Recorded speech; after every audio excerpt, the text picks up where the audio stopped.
nzuri. Mtu anapoishi kwa nyumba nzuri anaishi. Sio? Yule mtu ambaye anaishi kwa nyumba ya nyasi na yule ambaye anaishi kwa nyumba ya family. Nani anatembea akiwa anaishi? Hata kama atembea akionyesha, lakini heshima kubwa ndio kwa nani? Haleluya. Kwa hivyo tena kiroho inahitajika hiyo.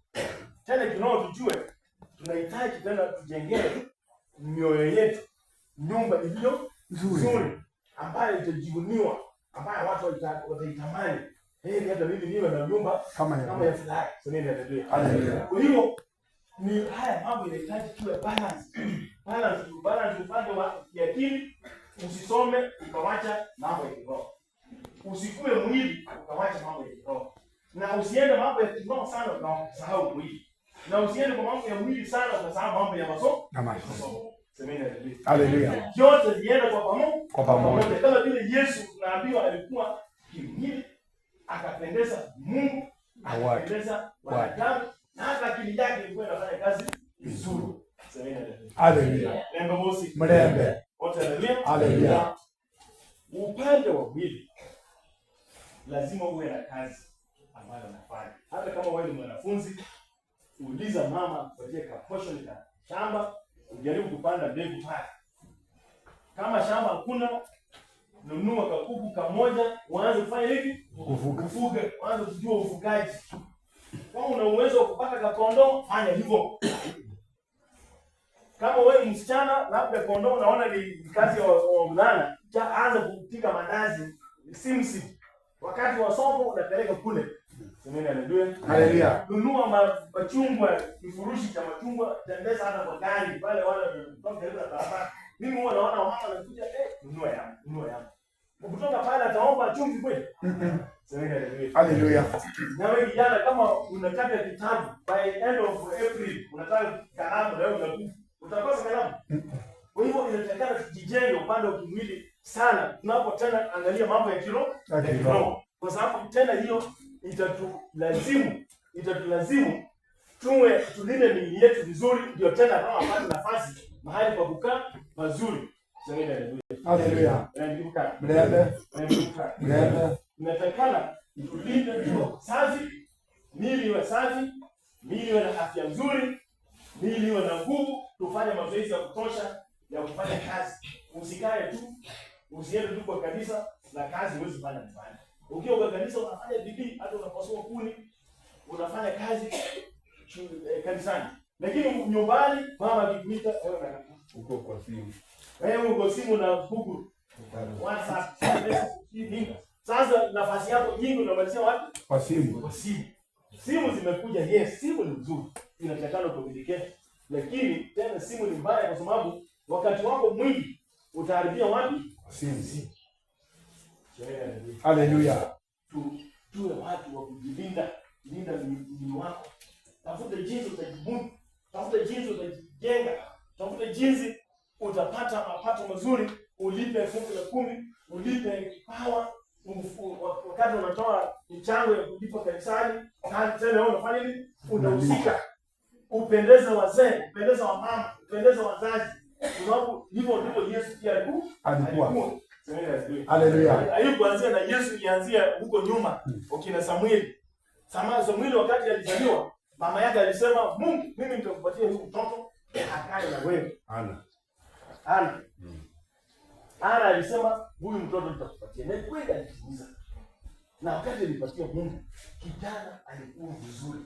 Sasa vile umekuja kwa Mungu, tena unataka kuwa mtoto mbaya. Kwa nini? Unataka kuwa mtoto mbaya na wewe umekuja upande wa Mungu. Wewe unakuja kanisani, tena uhesabiwe kwa mtoto mbaya. Hiyo itakuwa sana gani? Haleluya. Hiyo umekuja kwa kanisa. Mama amekuelekeza kanisani. Basi inakupasa wewe uwe mtoto mzuri. Nisomee Efeso 6. Nataka kusoma hapo jambo fulani. Efeso 6 kuanzia 1. Enyi watoto, watiini wazazi wenu katika Bwana. Hiyo ndio. Enyi watoto, watiini wazazi wenu katika Bwana. Yaani uanze kuwa katika Bwana kwanza. Kwa shehe. Mwana kama ndio ndio muhuri ndio. Kama umewacha mtoto nyumbani, wanasema watoto wawatii katika Bwana. Sasa mtoto hayuko katika Bwana. Na wewe unasema mtoto amerudi. Mtoto ananisumbua na wewe utamleta kwa Bwana. Kwa Bwana. Sasa mtoto anapokosa kusikia, makosa itakuwa yako kwa sababu hukumleta kwa Bwana. Ni wapo umeleta mtoto kwa Bwana, atafunzwa maadili ya Bwana, atafunzwa maadili ya Kristo, atatembea jinsi inavyotakikana na kule nyumbani hutakuwa na shida. Kwa hivyo kwa maana umesaji kuleta mtoto kwa Bwana. Haleluya. Haleluya. Mungu yaza Bwana kwa mbele kwa. Nani hii msiku. Na wewe umemwacha huko, wewe unakuja sana penye yake. Wewe unamwacha nyumbani anatunga kondoo. Ufue nguo. Basi utakata nipe kazi kutie ng'ombe. Wale kondoo watoe pale usongeshe pale. Na wewe kanisani wewe ndio huyo unafanya nini? Unaimba na kusali na kutubu, unatupisha watu. Unaosungusha kwa kanisa. Na mtoto amefanya nini? Amebaki nyumbani. Amebaki nyumbani na anasungusha ng'ombe. Semeni haleluya. Hapo mtoto hapo katika Bwana. Atakusikia. Hawezi. Sasa unapomtuma na kutusi ujue tu basi. Makosa ilikuwa kwangu. Wewe ndio ulikuwa. Haleluya. Kwa hivyo watoto tutii wazazi wetu na tunatii vizuri sana tukiwa katika Bwana. Haleluya. Haleluya. Mimi nitasema kwa ufupi. Watoto natakana mjitambue. Ujitambue wewe ni nani. Si tumesema wewe ni katika utatu. Kwa upande wa kiroho uko namna gani? Kwa upande wa kimwili wewe uko namna gani? Kwa upande wa akili wewe uko namna gani? Ujitambue kwanza. Unapojitambua ni rahisi sana kusaidika. Umeshasikia watoto wamekunywa simu. Wengine wanaanguka kwa maji kwa sababu mambo fulani imewalemea kabisa. Ni sababu hao watoto hawajajitambua. Mtoto hajui natakana ni sali ama niombe Mungu wangu anisaidie katika shida fulani. Mtoto hajui kama nina jambo natakana niwe open. Niambie kiongozi wa kanisa, niambie kiongozi wangu wa Sunday school, niambie mama, niambie baba. Haya maneno yanamfanya mpaka fikira zake zinapotea mpaka anafikia wakati wa kujitoa uhai wake. Kwa sababu sasa haoni haja ya kuishi tena.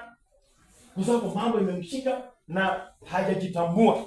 Hajajua hili ni jambo ambalo lingekuwa rahisi kwangu kutatua kama ningeambia rafiki yangu, kama ningeambia mama, ama kama ningeambia baba, ama kama ningeambia pastor.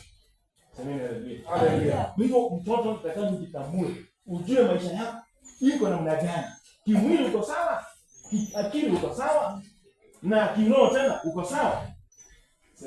Haleluya. Haya maneno ndio inasumbua mpaka unapata watoto wameharibika, watoto wamefanya mambo isiyo mazuri, mpaka inaonekana sasa kama ni mtoto wa pastor, wanasema hata pastor wanamaliza tu wakati ukienda wapi. Sababu watoto hao wamefanya nini? Wamewashinda.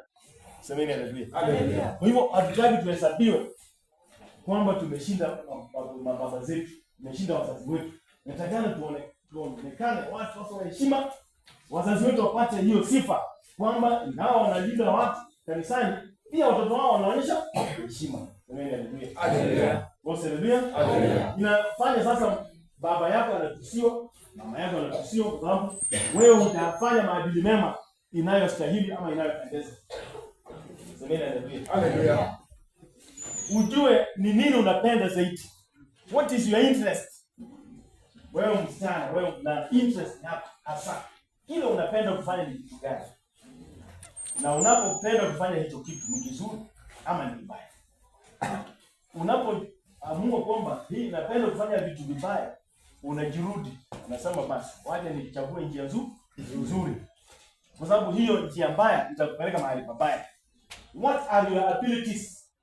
Unaweza ukafanya nini? Unaweza kushona, unaweza kupika mandazi, unaweza kulima, unaweza panda mbegu, unaweza linda mnyama fulani. You look at your abilities. Utafute wewe unaweza fanya nini cha kusaidia katika maisha yako. Ili usaidiwe, uambie baba au mama akusupport uanze kufanya hiyo project ikusaidie katika maisha yako. Look at your ability. Usionekane kwamba unaweza fanya kitu fulani na unanyamaza. Sasa hiyo nafasi inapita na wewe ungesaidika.